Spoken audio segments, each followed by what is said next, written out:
Joining us as our guest today is Venkata, a trailblazer in service excellence, innovation, and digital transformation, bringing over 20 years of global experience in sales, service management, and leadership. Venkata has helped organizations to revolutionize service delivery and optimize operations in an ever-evolving landscape. Venkata leads a global team of about 300 people at Bruker, of whom 70% are field-based, offering 24/7 services such as installations, warranty support, and break-fix for their complex nanotechnology equipment.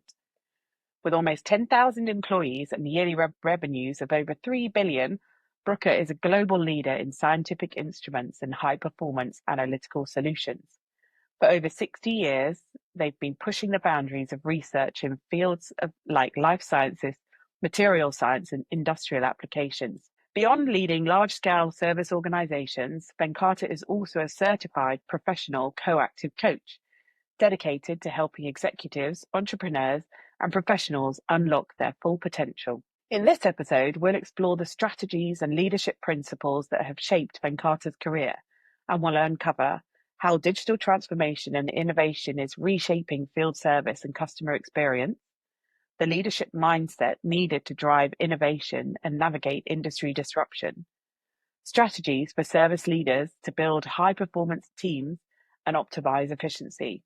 So, let's get started. So, Venkata, welcome. Thanks for joining us on our podcast. We've got some questions to go through, but wanted to start with just a little bit of an introduction and a background. So if you could give us a quick overview of your sort of career journey and how you got into field service leadership. Thanks for having me, Catherine. I'm an engineer by education, so I started in R&D as a design engineer, then moved to different countries, did some field service roles, applications, sales management roles. For the last 15 years, I'm doing service management roles in different regions, and for the last 12 years, I'm managing global teams for Bruker in different divisions. Sounds fantastic. So sounds like you've had a great journey. Have you sort of experienced any challenges that you can think of and how you've had to overcome them on your journey? Certainly challenges and opportunities throughout the journey. So I moved between countries. I started in California, moved to Germany, then now in London. Every time you move, there are challenges with adaptability, different roles, different countries, different organizations. But that's what taught me a lot and helped me grow to this role where I am at the moment. Yeah, so you've been able to bring sort of insights from those different geographies, like that global experience into where you are now. Different departments and different geographies, different customers, different demands, different cultures. So yeah, everything has taught me a lot, and I'm cherishing those as learnings. Fantastic. And have there been any sort of particular people you worked with, any mentors or leaders or sort of any particular bits of advice that have sort of strongly influenced you or had a lasting impact on you? A few things. I'm very lucky. I have had many good leaders that helped me throughout my career. I think authenticity is one thing that I've learned from successful leaders. Couple of things that I always remind myself and remind my team is, if you take care of your team, they'll take care of the customers and business. That's from Richard Branson, but I really believe in that. And then my manager always says, do the right thing. You are not here to be liked, you are here to be respected. I think there is a very interesting meaning behind that, because, instead of pleasing people, doing the right thing, making sure that people gets that is also something that actually changed the way I operate as a leader. Yeah, I mean, those sound like great pieces of advice, and I'd really like to pick up on that kind of employee experience a bit later on. And I think that, the doing the right thing, not necessarily the nice thing, but the right thing is, a really, really great piece of advice that we can all adhere to, not just at work, right? Yes, absolutely. It helps everywhere. Yeah, exactly. So I'd really like to sort of have a little dive into innovation in field service, if that's okay. We've got some questions around that. We're seeing a lot of sort of rapid digital transformation in the field service industry, or lots of buzzwords being thrown around, sort of like AI, IoT, AR, like all these acronyms that are kind of reshaping the way that teams are trying to operate. and they're really having an impact on improving efficiency, reducing downtime, and sort of enhancing customer experience. Of those or any of the others, what are the sort of the new technologies do you find most exciting? And, if you could tell us why. All these advancements plays a role in improving customer satisfaction and also efficiency of the organizations. The one that is something that is exciting me at the moment is AI. While we haven't been able to get the best out of it yet, there's a lot of potential for using it, taking advantage of AI in supporting customers. We've been testing a few things as we speak, but that's something that I'm looking forward to reap benefits from. VR, AR, all those things we have tried, buzzwords, I should say. They have some value, but I'm really looking forward to see what AI can bring to service area. Yeah. I mean, I don't think you can have a day in the office or sort of on LinkedIn or, looking at industry papers without AI shouting out at you. So I think it's about finding those really crucial use cases that are going to help automate processes, Yeah. improve the, decision making and enhance those sort of customer interactions. Yeah. So yeah, that's something exciting that I think we're all looking forward to as well. A lot of potential if we just Yeah, take advantage of it in the proper way. exactly. Um, so you sort of mentioned that you've been trialing other things. Have you got an example of sort of a field of service innovation that maybe didn't go as planned or didn't give you the results that you were expecting, and what you learned from that experience? Again, our VR is something we were also very excited about. Again, in the industry where we are, some customers would allow these things to be used at premises, some won't. But we thought that's going to change the way we do remote support. We realized that after investing some time, it's not that effective. Probably we still have to learn how to make them, give better results. The hype behind them versus the benefits, at least in my team and my department, we haven't really seen the potential there. There are some use cases where we could use, but yeah, the amount of time you invest and the results you get out of it, not very convincing, at least at the moment. Okay, and I think there's a lesson learned from, it wasn't maybe quite what you expected, but about the sort of the process of introducing that new innovation, that new technology, and how did you go about it with your teams, and kind of like, was there any resistance to implementing that technology? I'm fortunate we have a very open and a good leadership in the organization. However, there are few people that are worried, how is it going to affect them? Is it really helpful? People that are not fully trusting the technology to be useful in the first place. And then some people that are resistant to change. So we had to deal with all types of challenges by actually involving key people from get go and making sure that we are all on the same page in terms of what we are trying to achieve. We managed to deal with those challenges. But yes, there was some resistance and there is some concern with any new tool, be it a CRM change or be it AR, VR, or KI, or remote support from global teams. All the changes are dealt with some initial resistance. I think communication and sharing the vision and making them part of the process helped us manage those. Yeah. You mentioned trust. Do you think there are other reasons that people are sort of resistant to this change or changes? Again, most of the people are afraid of unknown. All of them just don't see what it means to them immediately. So helping them see that is one thing, and the communication plays a very important role. Right communication at the right time and bringing them along. It's very easy to say, communication, bringing them along, and then help them understand the situation, but it takes time. Region to region, it differs as well. Some regions are more open, some regions are not. So it's, in some regions you just say if they like it or not, they take it. In some, they resist it. So it's kind of a mix while you're dealing with global teams. And then when they see it to be affecting their day-to-day workload, the way they operate, people have concerns. So it's an interesting dynamic that we need to address on a daily basis. Yeah, that must be interesting to see the sort of the cultural differences or the kind of the regional differences and how people are adopting.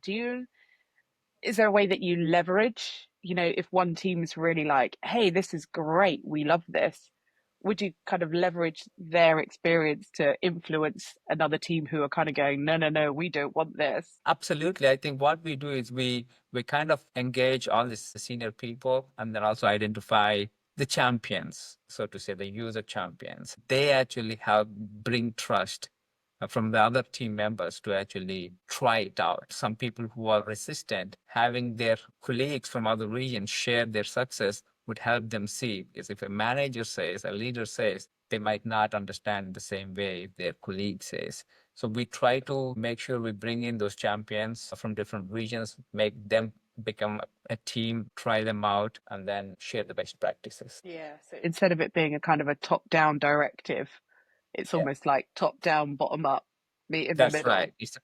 It's a it's a collaboration, and the vision is shared. And then we also adjust it because we top down will not be successful. It, of course, there has to be some top down direction in terms of direction, but the implementation, how it should be implemented, what are the results that we are expecting? I think we need to have a good collaboration, from the people who are implementing it. Yeah. I mean, it sounds like you've definitely had a lot of experience in this area. Not not an easy one, right? We've learned by failing, trying and learning. So a lot of learning happened over the last couple of decades, but for good reasons. We managed to really handle a lot of change management projects successfully. Um, yeah, through learning, I should say.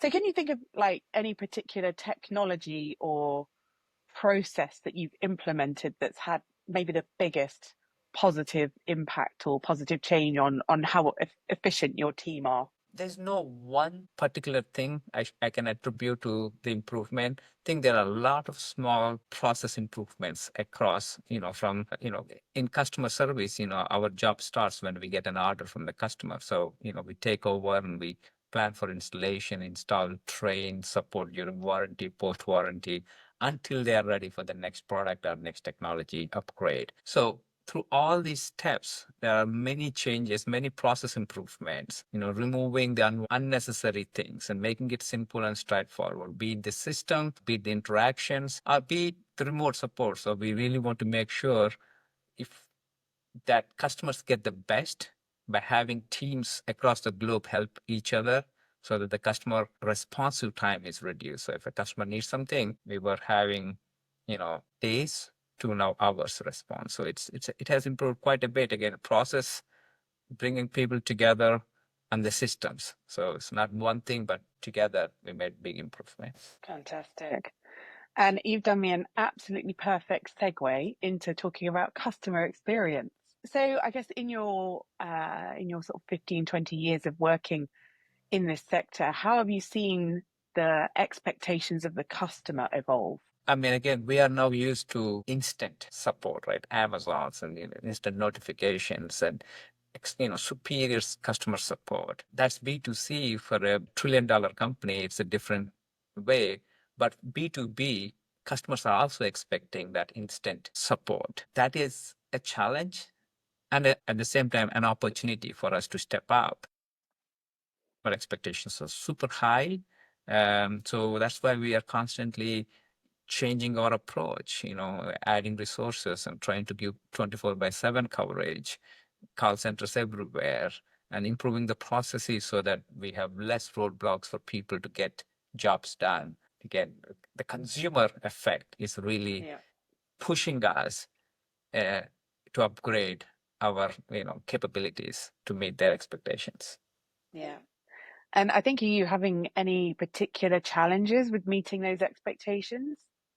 I'd say yes. Again, it's when you have multiple products across the globe and different customer expectations, and then delivering that level of support without proper packages or contracts in place can be a challenge because the expectations are high, but not every industry is ready to pay to get that support. So sometimes we really need to balance, how we communicate, how we set expectations, how we resource ourselves to meet those expectations. So there's a lot of setting expectations, communicating, being ready to get there is happening, and it's a constant process. As the expectations grow, we need to change our approach. And we need to partner with internal teams as well as customers to make sure that we're all aligned. Otherwise, if a customer expects an answer at 10 p.m. and we are not resourced and there is no expectation set, there is a room for dissatisfaction, and which we don't want that. Yeah. So it's that expectation of that personalized service Yeah, that they get as a consumer, yeah, and now they want it as a business. that's right. Yeah. Wow. But I guess that, do you think like all the processes and systems that you're bringing in, building that internal trust and transparency to allow you to all work together to meet these expectations? Yes. Do we have the right setup? No. But are we working towards that? Yes. We are constantly improving our CRM capabilities, collaboration between the teams around the world to reduce the response time, to actually cover each other region when the other region is sleeping. So there is a lot of process adjustments that we are doing, as well as technological developments or improvements we are making to really get close to customer expectations. Brilliant. And we sort of touched on AI earlier, but with that sort of starting, the AI, the automation starting to play that sort of bigger role, how do you almost make sure that the technology enhances rather than sort of replaces that human element in the customer experience? Again, it will not replace human element, because end of the day we are dealing with humans, so it's a human to human interaction that keeps the loyalty going. Empathy and customer care comes from people. These tools, AI, will improve our productivity. It will help us get to the root of the issue quicker. It will help us improve the processes so that instead of taking 2 hours, we can get things done in 30 minutes. Or lesser time helps us with training management, scheduling, troubleshooting. It does help, but at the end of the day, the delivery will be done by human, and that human factor will not be eliminated, at least in the near future. Again, we all have to learn how these things evolve, but at this moment, I think it goes hand in hand. This is a very powerful tool. Provided we use it well, it helps us as well as the customers. Yeah, great. And I think that's nice to hear for all those people who sort of are seeing AI as just replacing people, and like everyone's going to lose their jobs and be replaced by bots and all that sort of stuff. So it's, it's good to know that that human touch is still going to be there and still going to be needed. Absolutely. And then especially for us, where we actually place instruments in customer labs and factories, someone has to open the box and put it together and train and do all these things. Yes, some of the functions through process improvements and through AI can be made faster. We still have to go do these things, manufacture them, place them, help them, repair them. So those things will not go away. So yes, AI is a powerful tool, but it's not going to eliminate the human part in the process. Yeah, great. And speaking about those humans, you've got you're looking after a big team. I think it's 300 you've got in the field. We have a decent sized team up to 300. Yeah, yeah. And I guess what's your philosophy? You've worked globally, you've seen lots of different cultures, but what's your philosophy for developing talent and building effective teams, that global teams? How do you kind of what your philosophy, what's your strategy for building those teams? So we create an environment where team members can thrive in the organization. We set expectations as to how the growth path would look like for an entry engineer. And then we give them options, if they want to go in different directions. So for example, let's say a service engineer can go into applications or sales or inside sales or into engineering or operations. They have variety of options available to them. Based on their interest and their capability and their performance, we encourage them to take that path. I always believe that we help people learn and grow in the organization, then let them go elsewhere and do it. So again, I read somewhere where it says you train them and make them ready for the next job, and then give them opportunity to be in the organization, then not train them and not make them great in the organization. So investing in training and helping them thrive and then having them contribute to the organization is a great thing. And I got that opportunity. I joined 20 years ago, this organization, and I'm still learning. I've got so many opportunities to go around the world, do variety of jobs. And I believe that I want to give that to my team members by being transparent in the opportunities and help them move up, move outside of their region, in whatever fashion, we really want to give them opportunities. So we move people from country to country, continent to continent, provided they are fit for the role and they are willing to do that. We provide them opportunities. Yeah, that sounds great. And it's training them to thrive, not training to keep them almost, like not holding them back as well. Absolutely. I always believe if you train them, to actually do the next job and, grow in their career internally or externally. And we always say is if they want to go somewhere else, we will not stop them. So we try to train them and make them ready for their next role. And then it's up to them if they want to stay or leave. But we treat them well enough, they actually stay and contribute. And this is something that I've learned. If you try to hold someone, it's not possible. So you treat them well, and they will make the right decision. Sounds great. And I mean, you've been there 20 years, so it must be doing the right thing. Yeah, yeah. And I'm very fortunate to have had many managers, very good managers in the past, and even now, I'm privileged to be working for my leader. So it's a good team. Oh, that sounds great. So just wanted to touch on data. We'll chop this around as we go, but talking about data, and there's an abundance of data right now, we've all got so much data. What are the sort of the key metrics that are most important to you at the moment? Again, what we are measured is customer satisfaction is one metric that we look at. Of course, how do we get customer satisfaction rating high? By making sure our first time fix is right, our troubleshooting time is lesser, mean time to repair or to recover is smaller. So it's all, and then, of course, how fast we close things is what matters for customer satisfaction. So if we have to say the top four, is customer satisfaction, mean time to recover, troubleshooting time. These are the things. And of course, the efficiency and productivity of the team is also something that I look to understand the health of the organization.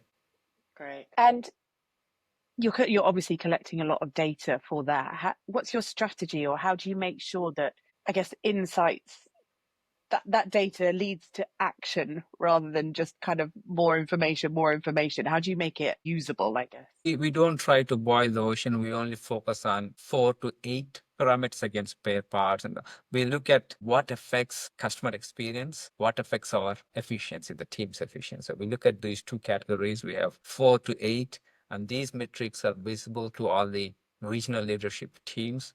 We take decisions based on the data. There's a lot more we can get out of the data, but we are not going to look at every data point because, again, that can be overwhelming. So we are just picking on the top 4 to 8, depends on the role and function, and then focusing on improving those. Sounds great.